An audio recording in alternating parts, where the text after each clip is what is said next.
Ogeysiis shirkadda Adayo Travel and Cargo Agency oo aad horay uga helayseen dalku-galka ama fiisooyinka dalal badan oo Afrika, Yurub iyo Asia dhaca iyo qaybta cargo-ga ayaa adeeg kale oo muhiim ah u soo kordhisay bulshada.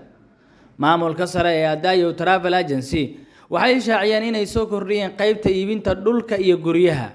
Shirkadda Adayo ayaa dadka qurbaha jooga sida Yurub iyo Ameerika ee danaynaya inay dhulka iibsadaan Muqdisho iyo hareeraheeda waxay ugu bishaaraynayaan inay la soo xiriiri karaan iyagoona si fudud oo ammaano leh loogu adeegayo. Sidaas oo kale dadka jooga dalka ee dhul ama guri u baahan inay iyaguna heli karaan oo Adayo la xiriiraan.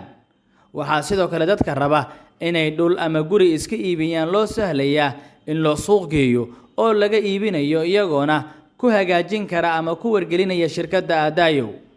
Haddaba faahfaahin wixii intaasi dheer waxaad kala xiriirtaan nambarada shaashada kaaga muuqda ama ku dhufo linkiga WhatsApp ee aan qaybta comments-ka soo dhigayno.